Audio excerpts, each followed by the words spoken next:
اگر میاں بیوی کا گزر بسر مشکل ہو جائے تو وہ علیحدگی اختیار کر سکتے ہیں، لیکن والدین اور خصوصاً والد اور بچوں کا گزارا مشکل ہو جائے تو کیا کیا جا سکتا ہے؟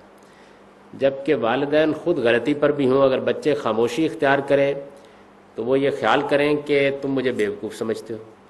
اگر مکالمہ کیا جائے تو اس کا نتیجہ اچھا نہیں ہوتا، ایسی صورت میں کیا کرنا چاہیے؟ آگے بھی کچھ سوالات ہیں، پہلے میں اس پر کچھ گفتگو کر لیتا ہوں۔ دیکھیے بات یہ ہے کہ یہ مشکل اس وقت بہت سے لوگوں کو پیش آ رہی ہے۔ اس مشکل کے پیش آنے کی وجہ ہمارے ہاں تربیت کا انتہائی ناقص ہونا ہے۔ تربیت کا جو کچھ نظام خاندانی ماحول میں موجود تھا وہ بھی ختم ہو گیا ہے۔ تربیت کے جو مواقع اساتذہ کی طرف سے ملتے تھے وہ بھی تعلیم کے کاروبار ہو جانے کے بعد ختم ہوتے جا رہے ہیں۔ وہ اساتذہ اب نہیں رہے جو کبھی ہوا کرتے تھے، اور یہی معاملہ اس کے بعد بحیثیت مجموعی پوری سوسائٹی کا بھی ہے۔ تو ہمارے یہاں واقعتاً یہ بات ہے کہ والدین بھی، یعنی اگرچہ اللہ نے ان کا بڑا حق قائم کیا ہے اور اللہ کے بعد سب سے بڑا حق ہے، لیکن نہایت غلط رویے اختیار کرتے ہیں بعض اوقات۔ یعنی ان کی باتوں میں، ان کے مطالبات میں کوئی عقل علم نام کی چیز نہیں ہوتی، بارہا ایسا معلوم ہوتا ہے۔ تو اس طرح کی صورتحال پیش آ جاتی ہے، اس میں کوئی شک نہیں۔ بہرحال یہ جو آپ نے مشکل بیان کی ہے وہ مشکل بھی آتی ہے، خاموش رہیے تب بھی جان نہیں چھوٹتی۔ اگر کوئی بات بیان کی جائے تب بھی مسائل پیدا ہو جاتے ہیں، یہ ایک مشکل چیز ہے۔ اس کو اپنے لیے امتحان سمجھیے، اور یہ خیال کیجئے کہ اللہ تعالیٰ نے آپ کو اسی آزمائش میں مبتلا کیا ہے۔ امتحان اور آزمائش کا کون سا میدان ہوگا یہ انتخاب اللہ تعالیٰ ہی کرتے ہیں۔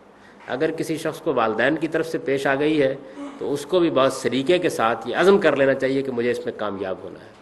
کامیابی کے لیے یہ ہے کہ آپ ایک تو بہت صبر سے کام لیں، جتنی بات کرنی ضروری ہو اتنی بات کریں، بیجا بحث سے گریز کریں، جو بات نہیں ماننے کی ہے اس کے بارے میں شائستگی سے بتا دیں کہ یہ ماننا ممکن نہیں ہے، اور بس خاموشی اختیار کر لیں۔ خاموشی پر اگر کوئی رد عمل ہوتا ہے تو اس کو بھی خاموشی سے برداشت کر لیں، اور اپنی طرف سے کوئی زیادتی، کوئی بے ادبی، کوئی بدتمیزی ہرگز نہ کریں، اس لیے کہ آپ ایک بڑے امتحان سے گزر رہے ہیں، اور اس میں اللہ تعالیٰ سے دعا بھی کرتے رہیں کہ وہ آپ کو کامیابی عطا کرے۔ انسان کے اندر اگر مذہب نے اخلاقی تبدیلی نہیں کی تو کچھ نہیں کیا۔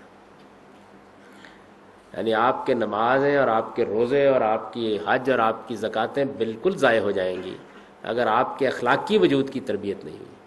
اصلی امتحان یہی ہے جس میں آپ کو ڈالا گیا ہے، اور اس امتحان کا سب سے بڑا میدان آپ کا گھر ہے، اس لیے کہ وہاں تو آپ بالکل برہنہ ہوتے ہیں، آپ دوسروں کے ساتھ ملمہ سازی کر سکتے ہیں، ان کو فریب دے سکتے ہیں، وہاں یہ نہیں کر سکتے۔ آپ سے جو اصل میں جس امتحان میں آپ کو ڈالا گیا ہے وہ یہ ہے کہ اپنے بیوی بچوں کے ساتھ، اپنے گھر والوں کے ساتھ آپ کس مقام پر کھڑے ہیں، اور پلٹ کے مجھ کو یہ نہ کہیے گا کہ وہ برے ہیں، اصل میں وہ اچھے ہوتے تو پھر آپ کا کیا کمال تھا؟ آپ کا کمال تو یہی ہے کہ بروں کے ساتھ اچھے بن کے دکھائیے، جو قرآن نے کہا ہے کہ ادفع باللتی ہے احسن، یعنی آپ برائی کا جواب بھی بھلائی سے دیں۔ آپ کو اللہ تعالیٰ نے اگر باپ کے مقام پر رکھا ہے تو اپنے مرتبے کو پہچانیے۔ قرآن مجید ایسے موقعوں پر کہتا ہے لا تنسبوا الفضل بینکم، یعنی اپنی اس فضیلت کو مت بھولو جو اللہ نے تم کو دی ہے، باپ کی جگہ پر رکھا ہے۔ تو باپ تو سراپا شفقت ہستی ہوتی ہے، سراپا محبت ہستی ہوتی ہے۔ اگر وہ حقوق کے ادا کرنے میں، ذمہ داریوں کو پہچاننے میں، محبت اور شفقت سے بات کرنے میں کوتاہی کر رہا ہے تو اپنی بنیادی ذمہ داری سے کوتاہی کر رہا ہے۔ تو میری دستبستہ درخواست ہے، درخواست ہی کر سکتا ہوں کہ آپ کو ایک دن اپنے مالک کے حضور میں پیش ہونا ہے، اور وہاں سب سے بڑا جو امتحان ہے آپ کا، جس کا نتیجہ نکلنا ہے، وہ آپ کے اخلاقی وجود کا امتحان ہے۔